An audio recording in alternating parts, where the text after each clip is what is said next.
In yoga, many different rules have crept in over the years. So I find that there are many shoulds and shouldn'ts, and there are many movements that are almost condemned, and there are other movements that are somewhat glorified. So some examples of that are there's a widespread belief that lifting the shoulder blades up to the ears is bad, but drawing them away from the ears is good. We say things like in chaturanga, you cannot allow your elbows to leave the side of the body. We also say in chaturanga that it's bad to lower below the line of the elbows. We say with the knee that we can't place the foot against the knee in tree pose. We say that the knee can't move beyond or behind the ankle in a warrior pose.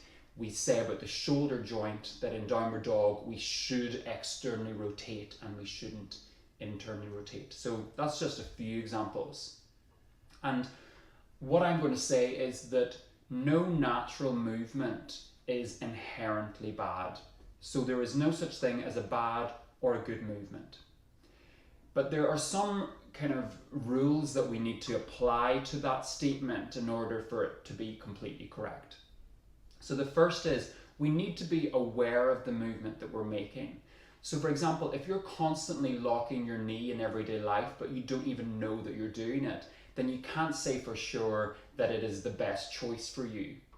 So awareness is really, really important. And once again, I believe that it's part of our job as a yoga teacher to cultivate awareness in our students and to support that.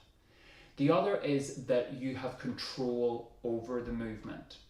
So there are many movements that we make that are actually beyond our control. But if you're actually able to control a movement fully, the chances of it being bad for you are very, very slim.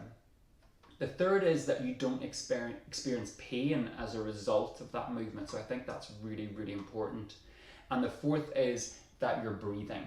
So a good example of this is that I love to teach restorative yoga, and I'm a little bit OCD, so I have sometimes this idea of what I want everyone to look like. I want everything, all the blankets folded neatly and everything. And if there's a busy class, I've maybe got through a section of the students to help them with extra props. But then by the time we're maybe 5 minutes into a pose, there are still students in a corner that I haven't been able to reach. And they're kind of lying there in this weird position, snoring and drooling. Now, they might not be in the position that in my little OCD mind I'd like them to be in, but they're completely comfortable. And if they weren't completely comfortable, they wouldn't have fallen asleep and they surely wouldn't be breathing easily. So I think sometimes we have to step back, and instead of being so focused on what shapes a student is making, it's more about, can we get a sense of the experience that they're having? So how are they breathing?